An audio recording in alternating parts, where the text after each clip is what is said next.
kvalifikācijas celšanas kursu pirmā nodarbība. Šodien runāsim par ilgtermiņa ieguldījumiem.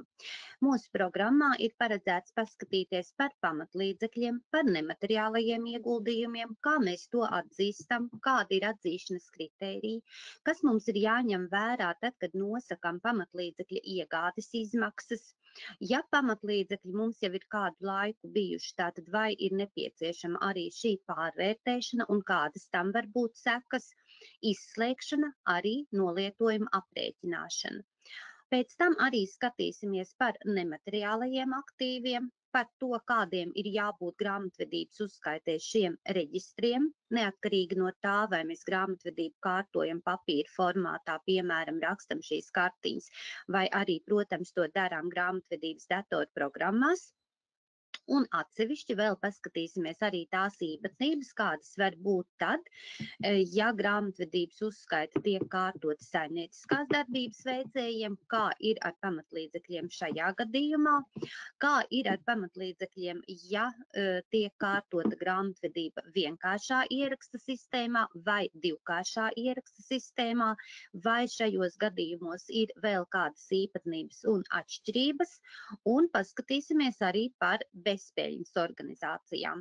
Atkal tieši tādā pašā veidā, ja grāmatvedība tiek kārtota vienkāršā vai divkāršā ieraksta sistēmā, kad tas ir atļauts. Grāmatvedības uzskaitē mums ir arī noteiktas tādas konkrētas prasības, ka mums ir uzskatām jāatspoguļo visi sabiedrības saimnieciskie darījumi, fakti vai notikumi, kas ir radījuši pārmaiņas mūsu uzņēmuma mantas stāvoklī. Par pamatlīdzekļu atzīšanu tātad šie trīs nosacījumi, kas mums ir jāņem vērā, pirmkārt, ka tātad no tā izmantošanas, no pamatlīdzekļu izmantošanas uzņēmumā ir sagaidāms saimnieciskais labums. Šajā nodarbībā mēs runāsim par transporta līdzekļu izmantošanu uzņēmumā, par eksploatācijas izdevumiem un nodokļiem.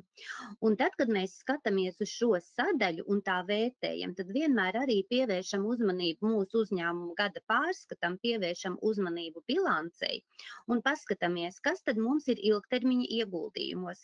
Tātad, ja mums ir transporta līdzekļu izdevumi, ja mēs runājam par eksploatācijas izdevumiem, kur šie transporta līdzekļi ir mūsu bilancē.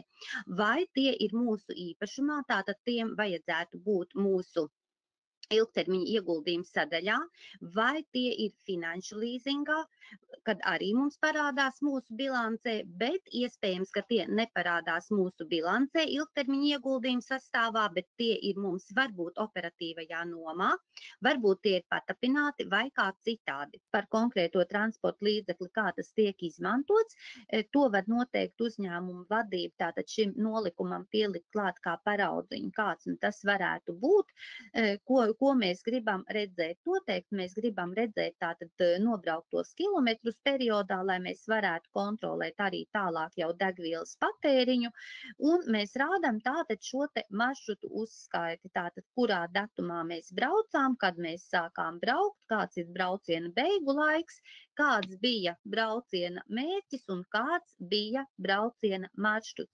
Bet krājumi mums var būt tātad pirmām kārtām tās ir preces, ja, kas tātad tiek iepirktas un turētas tālāk pārdošanai, tātad, piemēram, mazumtirgotājs. Un te ir arī svarīgi saprast to un ņemt vērā to, ka šī prece var būt ļoti tā kā sīka. Mums liekas, ka preces tas ir kaut kas varbūt netik dārgs, bet prece var būt arī pietiekami dārga. Un prece var būt, piemēram, arī zeme, prece var būt arī, piemēram, cits īpašums, kurš tiek turēts tālāk pārdošanai. Programmā par debitoru parādu uzskaiti, analīzi, par bezcerīgo parādu norakstīšanu, kā arī par to, kā mēs veidojam uzkrājumus šaubīgiem parādiem, kad mēs to veidojam. Tālāk arī nākamo periodu izmaksu uzskaite un uzkrātie ieņēmumi. Tas, kas ir mūsu bilances debeta pusītē, aktīva pusē.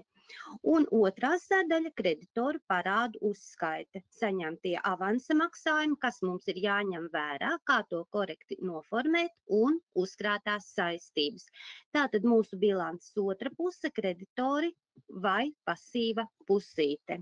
Un tāpēc ļoti rūpīgi arī pievēršam uzmanību šajā te atkārtotajā pārbaudē, arī tad, kad mēs gatavojam tālāk šos salīdzināšanas aktus, jo mums tuvojās gada pārskata sagatavošanas termiņš, tātad, lai tas patiešām mums būtu korekti. Un tāpēc, ja nu gadījumā šie debitori mums vēl ir palikuši, izvērtējam, cik tad mums ir seni, un, nu, ja gadījumā nav bijusi šis sadalījums, nav atsevišķā kontā, tad to noteikti arī vajag pavērtēt.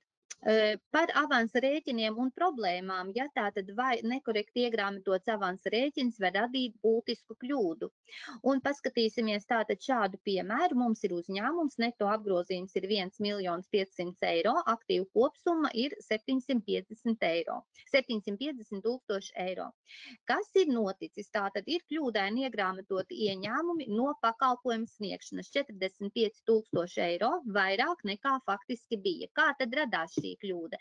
Šī kļūda radās, ka saņemto avansu iegrāmatojām